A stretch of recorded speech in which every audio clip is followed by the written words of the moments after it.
ጀነራሉ ለጠቅላይ ሚኒስትር ሪፖርታቸውን አቅርበዋል። ጀነራል ታደሰ ወረደ ለሚቀጥሉ 6 ወራት በስልጣን ይቀጥላሉ የመባሉ ጉዳይ ድጋፍም ተቃውሞም አስነስቷል። የሰውየው ደጋፊዎች ከነችግራቸውም ቢሆን ጀነራሉ ይሻላል ይላሉ የሚል ሐሳብን ያነሳሉ። በአራት ኪሎና በአዲ ሃሎ መካከል የሚዋልሉ ጀነራል ታደሰ እንደነ ደብረ ጽዮን ሻቢያ ካምፕ ውስጥ ጠቅልሎ ያልገቡ መሆናቸው ቢያንስ በክልሉ ካሉ የሻቢያ ጉዳይ ገዳዮች ይልቅ ለመሃሉ የቀረቡ ናቸው ያስብላቸዋል። ነገር ግን ነቃፊዎቻቸው ታደሰ ወረደ እንዲቀጥሉ መደረጋቸው የትግራይ ሕዝብ ስቃይን ከማራዘም ውጪ ምንም ፋይዳ የለውም ይላሉ። ዓለም አቀፉ ማህበረሰብ ፊት እፈጽማለሁ ብሎ የፈረሙትን 8 ነጥቦች ባለፈው 1 ዓመት አንዱንም አልፈጸሙም። የሻቢያ አጀንዳን ሰውየው በአዲስ አበባና በአስመራ መካከል የሚዋልሉ ናቸው። የፕሪቶሪያውን ስምምነት መተግበር አልቻሉም። አዲስ አበባ የሚያወሩትን መቀሌ ላይ ደግሙትም። ወልቃይትን እንወራለን የሰርክ መፈክራቸው ነው። ግን ደግሞ በሻቢያ ጉያ ውስጥ ከተሸሸጉት ደብረ ጽዮንና አማኑኤል አሰፋ ይልቅ ጀነራሉ የተሻሉ ናቸው። ህወሓት አቶ አማኑኤልን የትግራይ ጊዜያዊ መንግስት አድርጎ መሾምን ያልማል። ተንታኞች ይህ አደገኛ የሻቢያ ወጥመድና ፈንጅ ነው ይላሉ። አቶ አማኑኤልን መሾም ጦርነትን በቀይ ምንጣፍ መቀበል ነው። ትናንት በጦር ሜዳ የነበሩት ህወሓትና ሻቢያ በአሁኑ ወቅት አቶ አማኑኤል አሰፋን ወደ ስልጣን ለማምጣት መሻረካቸው የሚገርም ቢመስልም በፖለቲካ ውስጥ ዘላቂ ወዳጅ የለም የሚለውን አረጋጋጭ አድርጎታል። ፖለቲካውም ቢሆን መርህ አልባ ነው። በሁለት ወገኖች መካከል ያለው ፖለቲካ መርህ ላይ ያልተመሰረተ መሆኑን ያሳብቃል። ሻቢያ አቶ አማኑኤልን መደገፉ በፌዴራል መንግስቱ ላይ ተጽዕኖ ሊያሳድር የሚችልና ለኤርትራ ታዛዥ የሆነ ወይም ቢያንስ ከፌዴራል መንግስቱ ጋር የማይወግን ኃይል ሻቢያ በኢትዮጵያ ፖለቲካ ውስጥ ያለው እጅ ከጊዜ ወደ ጊዜ እየጠነከረ መምጣቱን ማሳያ ነው። ሻቢያ በአሁኑ ወቅት የሚከተለው ስትራቴጂ ጠላቴን በጠላት የሚል ይመስላል። በትግራይ የፖለቲካ ኃይሎች መካከል ያለውን ልዩነት በመጠቀም አንዱን ወገን በመደገፍና ሌላውን በማዳከም የክልሉን ፖለቲካ በፌዴራል መንግስቱ ቁጥጥር ስር እንዲውል እያደረገ ነው። በኢትዮጵያ ውስጥ ያሉ የውስጥ ክፍተቶችን በመጠቀም የኤርትራን ብሔራዊ ጥቅም በተለይም የባህር በር ጥያቄን የመከላከልና የኢትዮጵያን ተጽዕኖ ማዳከም ላይ ያተኮሩ ተዋናዮችን በየቦታው እያሰለፈ ይገኛል። በቀጠናው እየተፈጠረ ያለው አዲስ አሰላለፍ ኢትዮጵያን ክፉኛ የሚፈትን ነው። ግብጽ በአባይ ግድብ ጉዳይ ላይ ያላትን ቅሬታ ለመፍታትና ኢትዮጵያን በውስጥ ግጭት ለመጥመድ ከኤርትራ ጋር ያላትን ወታደራዊ ትብብር አጠናክራለች። ግብጽ ለኤርትራ የምታደርገው የወታደራዊ ድጋፍና በሶማሊያ በኩል የምታነሳው እንቅስቃሴ ኢትዮጵያን ከሰሜንና ከምስራቅ ለመክበብ የታለመ ነው። ህወሓት ከዚህ ጥምረት ጋር እጃቸውን ካገጣጠሙ ጉዳዩ ከውስጥ የስልጣን ሽኩቻ ባለፈ የሀገራዊ ሉዓላዊነት አደጋ ይሆናል። ግብጽ የገንዘብና የዲፕሎማሲ ድጋፍ፣ ኤርትራ ስልጠናና የመሬት መሸጋገሪያ፣ ህወሓት ደግሞ የሰው ኃይል በማቅረብ የጋራ ጠላታቸው አድርገው የፈረጁትን የፌዴራል መንግስት ለማዳከም እየተሰናዱ መሆኑን መረጃዎች ይጠቁማሉ። የጀነራል ታደሰ ወረደ ከነችግራቸውም ቢሆን በስልጣን መቆየታቸው በመላ ኢትዮጵያ ላይ የለውጥ ነፋስ ወይም የጥፋት ማዕበል ሊያመጣ ከሚችለው አደጋም ቢሆን የጊዜ መራዘምን ይሰጣል። ህወሓትና ሻቢያ በአንድ ወገን፣ ፌዴራል መንግስቱ በሌላ ወገን ሆነው የሚያደርጉት የቼስ ጨዋታ ቀጠናውን ወደማይፈለግ ደም መፋሰስ እንዳይተካው ያሰጋል። የግብጽ ጣልቃ ገብነት ደግሞ የግጭቱን የአህጉራዊ የኃይል ሚዛን ፍልሚያ በማድረግ ጉዳዩን የበለጠ ያወሳስበዋል። ኢትዮጵያ ይህንን ፈተና ለመሻገር ከውስጥ ፖለቲካዊ መረጋጋት ባለፈ ብልህነት የተሞላበት የዲፕሎማሲ ስራና ብሔራዊ አንድነትን የሚያጠናክሩ እርምጃዎችን መውሰድ ይኖርባታል። ለዚህም ይመስላል አንጋፋውንና የቀድሞ ኤታማዦር ሹምን ጻድቃን ገብረትንሳኤን ወደ ስልጣን ለማምጣት የፌዴራል መንግስቱ እየሰራ ያለው። ሰላምታችን በያላችሁበት ይድረሳችሁ። ይህ መሃል ሚዲያ ነው። የታደሰ ወረደ የስልጣን ማብቃትን ተከትሎ ሻቢያና ህወሓት አቶ አማኑኤልን ለመሾም እየተጣደፉ ናቸው። የሹመት ውጤቱ ምንድነው? ኢትዮጵያና ኤርትራን ወደ ግጭት ሊያመራቸው ይችላሉ የሚለውን እየተመለከትን አብረናችሁን ቆያለን። አብራችሁን ቆዩ። እንኳን ለብርሃነ ትንሣኤው በሰላም አደረሳችሁ አደረሰን። ዲኤምሲ ሪል ስቴት የህልምዎን ቤት በቀላሉ እንዲያገኙ ልዩ እድል ይዞሎት መጥቷል። ግንባታቸው 80%፣ 50% እንዲሁም 20% የደረሱ ቤቶችን ከስቱዲዮ 57 ካሬ እስከ ባለ 4 መኝታ እንዲሁም ሱቆችንና ፔንታውስ ቤቶችን በ35% ልዩ የበዓል ቅናሽ በ10% ቅድመ ክፍያ ከ1 ሚሊዮን እስከ 4 ሚሊዮን በካሬ ከ88,000 ብር ጀምሮ ዘመናዊ አፓርታማ ምቹና የተሻለ አካባቢ በኮሪደር ልማት ባሸበረቀችው በለቡ መብራት ላይ ለመኖሪያም ሆነ ለኢንቨስትመንት ተስማሚ የሆኑ ቤቶችን ይዞሎት መጥቷል። ይህ ቅናሽ እስከ በዓል ማግስት ስለሆነ ፈጥነው ስክሪኑ ላይ ባለው ስልክ ይደውሉልን። ዲኤምሲ ሪል ስቴት ደስታው እዚህ ይጀምራል። መልካም በዓል። የጀነራል ታደሰ ወረደ የስልጣን ማብቂያ መቃረቡን ተከትሎ ሻቢያ አቶ አማኑኤልን እጩ አድርጓቸው ሰንብቷል።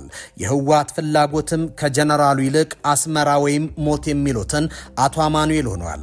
አሁን በፕሪቶሪያው የሰላም ስምምነት ማግስት የተፈጠረውን ውስጣዊ መከፋፈል በማመጣጠር ረገድ የነበራቸው ሚና ሲያከትም የተለያዩ የውስጥና የውጭ ኃይሎች ክፍተትን የራሳቸውን ስትራቴጂያዊ ፍላጎት ለማሳካት ሊጠቀሙ ሙበት መሯሯጣቸው አልቀረም። የዚህ ሩጫ ዋነኛ ማጠንጠኛ ደግሞ አቶ አማኑኤል በስልጣን እርካብ ላይ ማደላደል ሆኗል። በዚህ የሽግግር ማዕበል ውስጥ እጅግ አስገራሚውና ተቃርኖዊ ክስተት ታሪካዊ ጠላቶች የነበሩትና በቅርቡ በነበረው የሰሜን ኢትዮጵያ ጦርነት በደም የተቃቃሩት ህወሓትና የኤርትራ መንግስት ሻቢያ በአንድ የፖለቲካ አጀንዳ ላይ መገኘታቸው ወይም መገናኘት መፈለጋቸው ነው። በፖለቲካ ዘላቂ ጥቅም እንጂ ዘላቂ ጠላት የለም እንደሚባለው የኢትዮጵያን ማዕከላዊ መንግስት ጫና ውስጥ ለማስገባት ሲባል እነዚህ ኃይሎች በአቶ አማኑኤል ሹመት ዙሪያ የፈጠሩት የስምምነት መንፈስ ከጀርባው ጥልቅ የሆነ የሴራ ገመድን የተበተበ ነው። ሻቢያ የኢትዮጵያን ፌዴራል መንግስት ለማዳከምና በቀጠናው የራሱን የበላይነት ለማረጋገጥ ሲፈልግ የህወሓትን የተወሰነ ክንፍ ደግሞ የቀድሞውን ፖለቲካ ጡንቻውን መልሶ ለመገንባትና ከፌዴራል መንግስቱ ቁጥጥር ለማፈንገጥ ይህንን አጋጣሚ እንደ ወርቃማ ድል ቆጥሮታል። የአቶ አማኑኤል የሹመት ሂደት የፌዴራል መንግስቱ ዝም ብሎ የሚያልፈው አስተዳደራዊ ውሳኔ ሳይሆን በተግባር ያልተጻፈ የጦርነት አዋጅ አድርጎ የሚወስደው ነው። ለምን የሚለውን እንመልከተው። ቀዳሚው የሉዓላዊነት መጋፋት ነው። ኤርትራ በአንድ የኢትዮጵያ ክልል የአመራር ሹመት ውስጥ ቀጥተኛ የሆነና ቀጥተኛ ያልሆነ ተጽዕኖ ለመፍጠርና የራሱን ፍላጎት የሚያስፈጽም ሰው ለማምጣት መሞከሩ የሀገር ሉዓላዊነትና ብሔራዊ ደህንነት በቀጥታ የሚፈታተን ቀይ መስመር ነው። የፕሪቶሪያውን ስምምነትን መቅበርም ነው። የሰላም ስምምነቱ ዋነኛ መሰረት የትጥቅ ፍትጊያ ማቆምና የማዕከላዊ መንግስት እውቅና መስጠት ነው። ነገር ግን ከኤርትራ ጋር በማህበር ጸረ ፌዴራል መንግስት የሆነ የፖለቲካ ትብብር መፍጠር ስምምነቱን አፍርሶ አዲስ የትጥቅና የፖለቲካ ፍጥጫ መመለስን ያረዳል። ሶስተኛው የማዕከላዊ መንግስት ስልጣንን መገዳደር ሐሳብ ነው። ይህ ሹመት የክልሉን ፖለቲካዊ አሰላለፍ አላይመንት ከአዲስ አበባ አግልሎ ወደ አስመራ የሚያዘነብል በመሆኑ ፌዴራል መንግስቱ ይህንን እንደ ቀጥተኛ የህልውና ስጋትና የስልጣን ግድድር ሊቆጥረው ይገደዳል። የአቶ አማኑኤልን ለመሾም የሚደረገው ጥረት ፖለቲካዊ ሪፎርም ሳይሆን አዲስ የጦርነት ግንባር በዲፕሎማሲና በውስጥ ፖለቲካ ስም የመክፈት ሙከራ ነው። ሻቢያና ህወሓት በአንድ ገመድ ተሳስረው የሚያደርጉት ይህ የጥቅም ትስስር የሰላምን እርግብ አባሮ ዳግም የጦርነት አሞራን አፍሪካ ቀንድ ሰማይ ላይ ለማንዣበብ የተነፋ የጦርነት ጥሩምባ ተደርጎ ሊወሰድ ይችላል። ሁኔታው ከፍተኛ የፖለቲካ ጥንቃቄን ብልሃትና እጅግ የረቀቀ ዲፕሎማሲ አካሄድን የሚጠይቅ የታሪክ መስቀለኛ መንገድ ላይ መድረሱን ያንጸባርቃል።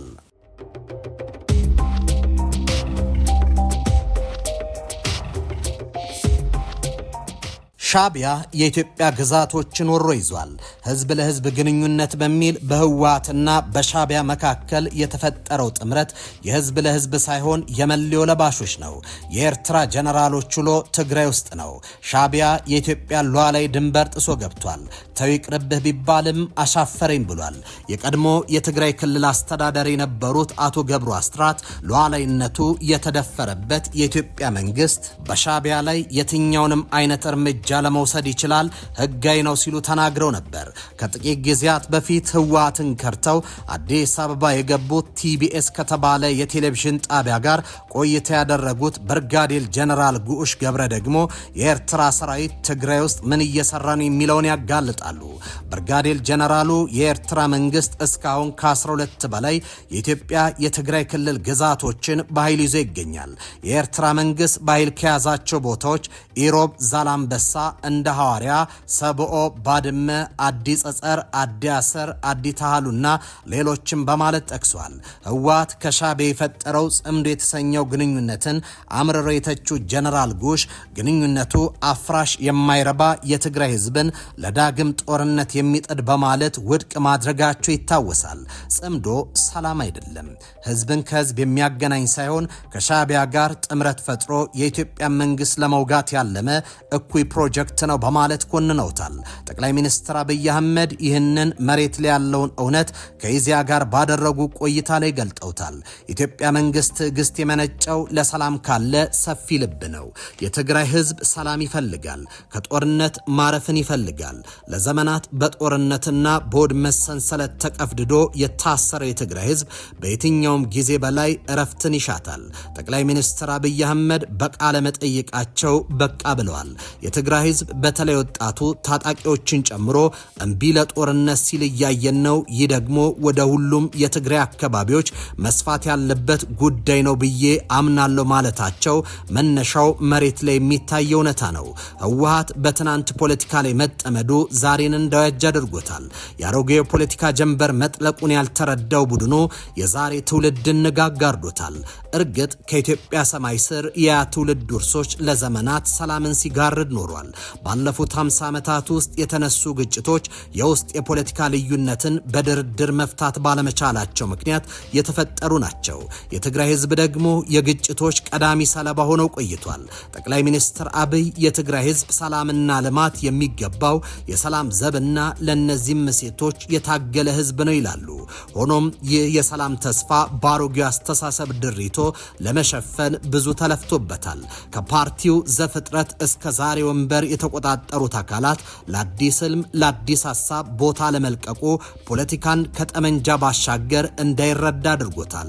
ጠቅላይ ሚኒስትር አብይ ለፓርቲው አረጋውያን መሪዎች የይበቃል ጥሪም ማሳሰቢያም አሰምተዋል። ህወሓት ከ50 ዓመት በፊት በነበረ ኋላ ቀር አስተሳሰብ የታሰረ መሆኑ ለውጥን ለመቀበል የሚፈልግ ቡድን አለመሆኑን ታዛቢዎች ያስረዳሉ። የአቶ አማኑኤል ሹመት ጉዳይም ከዚሁ ካለፈ ካረጀ ሐሳብ የመነጨ ነው። ዓለም በቴክኖሎጂና በፕራግማቲዝም በምትመራበት ዘመን ድርጅቱ ባሮጌው መንገድ ለመጓዝ መሞከሩ ለግጭት ዳርጎታል። ቡድኑ ኢትዮጵያ ትፈርሳለች የሚል የተሳሳተ ስጋት በመዝራት የለውጡን ኃይል እንደ ጠላት ሲያይ ሰንብቷል። ድርጅቱ ለልማት የተመደበውን በጀት ለጦርነት ዝግጅትና ለታጣቂዎች ቀለብ እየዋለው ይገኛል። በዚህም በትግራይ ህዝብ ላይ ተጨማሪ መከራ ለማምጣት እየጣረ ነው። የድርጅቱ የቀድሞ ጦር አመራሮች፣ አክቲቪስቶች ጭምር ህወሓት ለጦርነት እያደረገ ያለውን ዝግጅት እየኮነኑት ይገኛሉ። በእርጅና ዘመን ጦርነትን እንደ ብቸኛ አማራጭ ለሚመለከቱ ለቡድኑ ጉምቶች አዲስ ሐሳብ ጠረጴዛውን፣ ለአዲስ ኃይል ደግሞ ወንበር መልቀቁ የጋራ መግባባትን ሊያዋልድ ይችላል ተብሎ ታምኖበታል። ትግራይ ዛሬ የምትገኘው በታሪክ መስቀለኛ መንገድ ላይ ነው። በአንድ በኩል የአሮጌ አስተሳሰብ አዙሪት፣ በሌላ በኩል ደግሞ የተማረ ወጣትና የሰላም አድማስ ይታያሉ። ጠቅላይ ሚኒስትሩ ከዚህ ቀደም እንዳሰመሩበት ከሰላም ፈላጊና ከተማሩ ወጣቶች ጋር በመተባበር ለትግራይ ሰላምና ልማት መስራት የዛሬ ብቻ ሳይሆን የነገው ትውልድ አደራም ነው።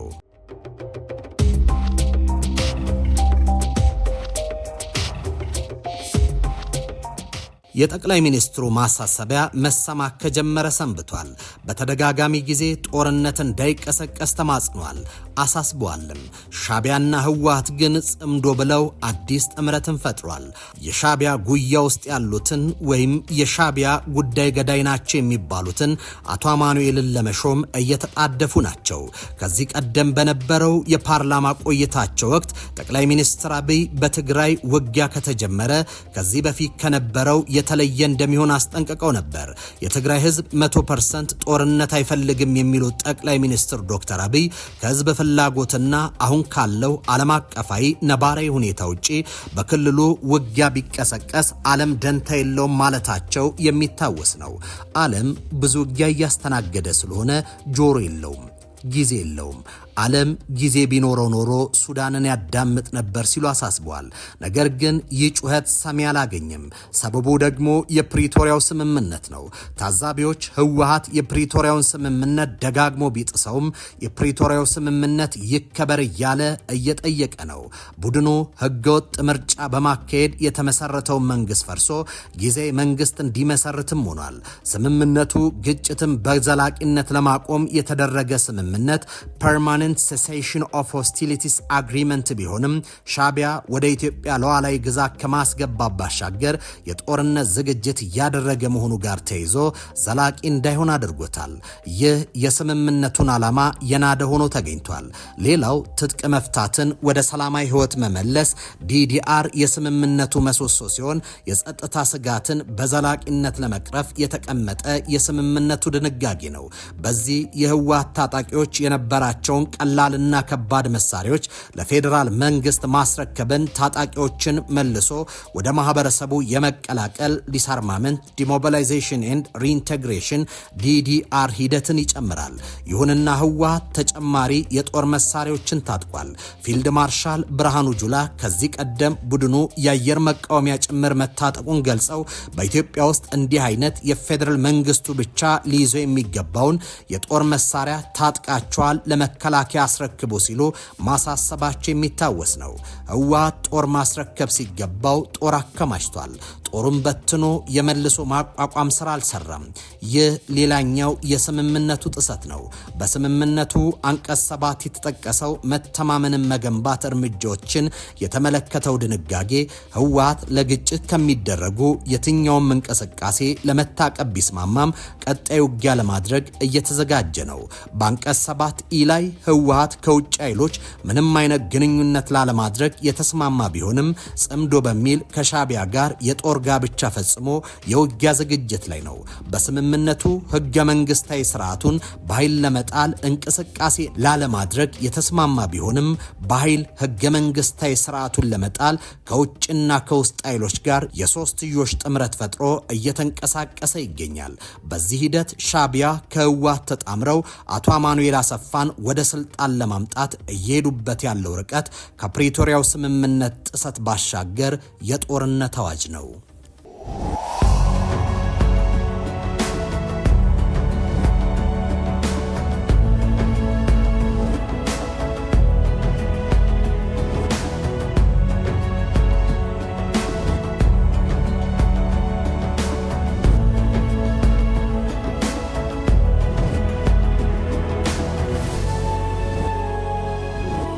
ሚሊዮን% እርግጠኛ ነኝ ኢትዮጵያ ተዘግታ አትኖርም። ማንም ፈለገም አልፈለገም